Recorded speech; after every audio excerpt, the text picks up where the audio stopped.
ഇന്ന് തന്നെ ഡൗൺലോഡ് ചെയ്യൂ. കാണൂ നിങ്ങളുടെ ഫേവറേറ്റ് ഷോസ്.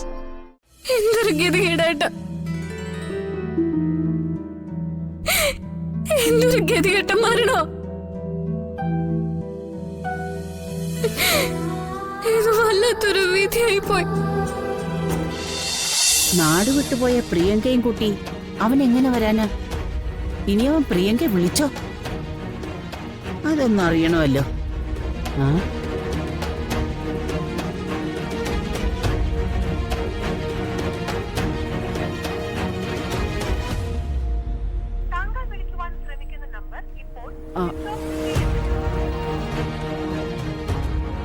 ഫോൺ ഓഫാണെന്ന് അറിഞ്ഞപ്പോ അന്വേഷിച്ച് നടക്കുകയായിരിക്കും. നടക്കട്ടെ, എന്റെ മോള് എത്തേണ്ട സ്ഥലത്ത് എത്തിക്കാണും.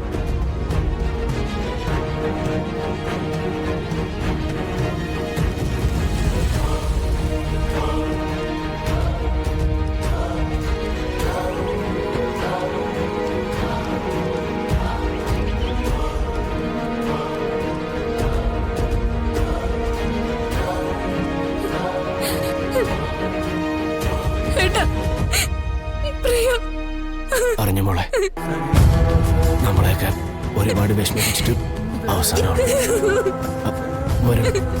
കാര്യങ്ങളൊക്കെ എന്തായി? പോസ്റ്റ്മോർട്ടം നടക്കുക. എടാ, വീട്ടിൽ വിവരം അറിയിക്കണ്ടേ? എങ്ങനെയുണ്ട്? പ്രിയങ്കയുടെ അച്ഛന് അറിഞ്ഞ അദ്ദേഹം പിന്നെ അച്ഛനത് താങ്ങില്ല ഏട്ടാ. ഒരിക്കലും അച്ഛന് താങ്ങാൻ പറ്റില്ല.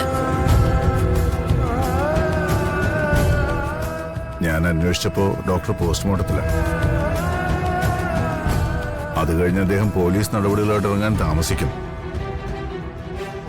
അതുകൊണ്ട് ഞാൻ പോസ്റ്റ്മോർട്ടം നടക്കുന്ന ഭാഗത്തേക്ക് വന്ന ഞാൻ കണ്ടിട്ട് വിളിക്കാം.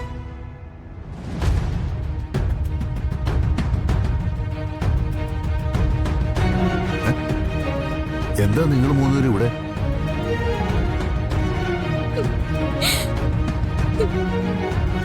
എന്താ വരും? ശരി അച്ഛാ, അത്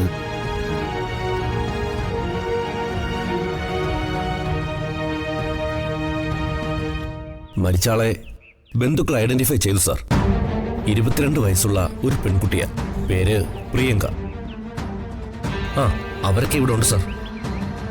പോസ്റ്റ്മോർട്ടം കഴിഞ്ഞ് ബോഡി വിട്ടുകൊടുക്കാലോ? Okay sir. ഓക്കെ, ശരി സാർ.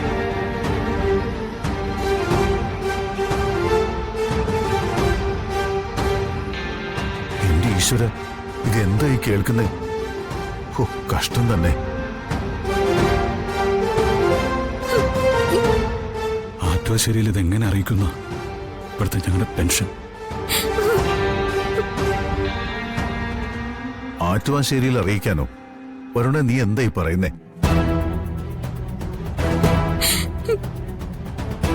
ദേവനാരായണൻ തിരുമേനി ഹാർട്ട് ഓപ്പറേഷൻ കഴിഞ്ഞിരിക്കല്ലേ?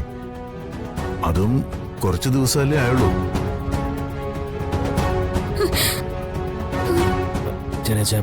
അതല്ലാതെ നമ്മളിപ്പോ എന്ത് ചെയ്യാനാ? ജീവിച്ചിരിക്കുന്നവരെ കുറിച്ചാണ് നമ്മൾ ചിന്തിക്കേണ്ടത്. എന്റെ അഭിപ്രായത്തിൽ ഇപ്പൊ ആറ്റുവാശ്ശേരിയിലും കണിമംഗലത്തും ഇത് അറിയിക്കേണ്ടതാ.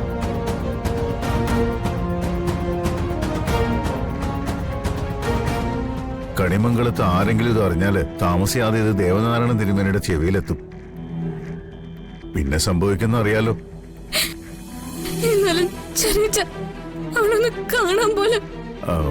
മോളെ, കത്തിക്കരിഞ്ഞ് നിനക്ക് പോലും തിരിച്ചറിയാൻ പറ്റാത്തൊരു മൃതദേഹം പോസ്റ്റ്മോർട്ടം കഴിഞ്ഞ് തിരിച്ചു കിട്ടുന്നത് ഒരു തുണിക്കെട്ട് മാത്രമായിരിക്കും.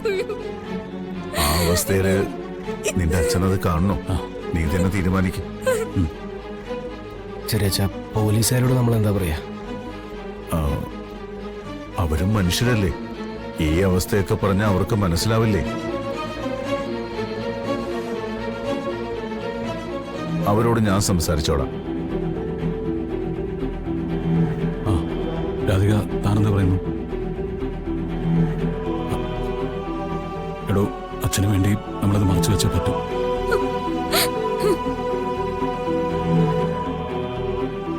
കുറച്ചുനാൾ കഴിയുമ്പോൾ അച്ഛൻ ആരോഗ്യം വീണ്ടെടുക്കുമ്പോൾ നമുക്ക് സത്യമൊക്കെ പറയാം. അത് മതി മോളെ. ഇത്രയും വലിയ ഷോക്കിനോട് പ്രതികരിക്കാനുള്ള അവസ്ഥ അച്ഛനൊന്നും ആവട്ടെ. എനിക്ക് വയ്യ.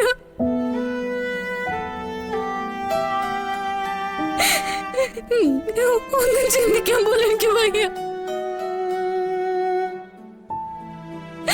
ഞാൻ സിയയോട് സംസാരിച്ച് കാര്യങ്ങളൊക്കെ ഒന്ന് സെറ്റ് ചെയ്യട്ടെ. അത് കഴിഞ്ഞ് ബോഡി വിട്ടുകിട്ടിയാല് രഹസ്യമായി നമുക്ക് സംസ്കരിക്കാം. അതുമാത്രമാണ് ഈ കാര്യത്തിൽ ഇപ്പൊ ഞാൻ കാണുന്ന പോംവഴി. പിന്നെ കുറെ നാളത്തേക്ക് പ്രിയങ്ക ആരും തിരക്കാതിരിക്കണമെങ്കിൽ അവളുടെ ഏറ്റവും വലിയ ആഗ്രഹമായിരുന്നല്ലോ സിനിമ. ഏതെങ്കിലും സിനിമയിൽ അഭിനയിക്കാൻ വേണ്ടി അവള് നാട് വിട്ടുപോയതാണെന്ന് പറയാം. ഞാൻ സാറിനൊന്ന് കാണട്ടെ.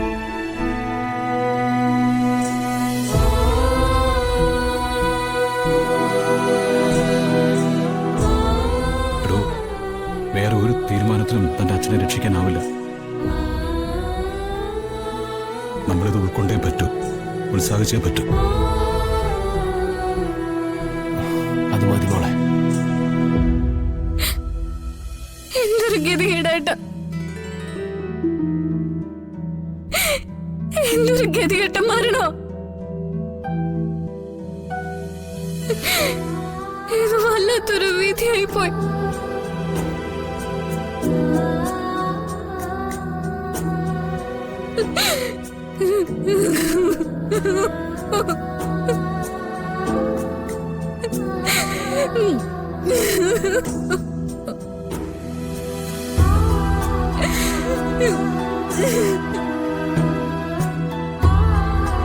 മോളെ,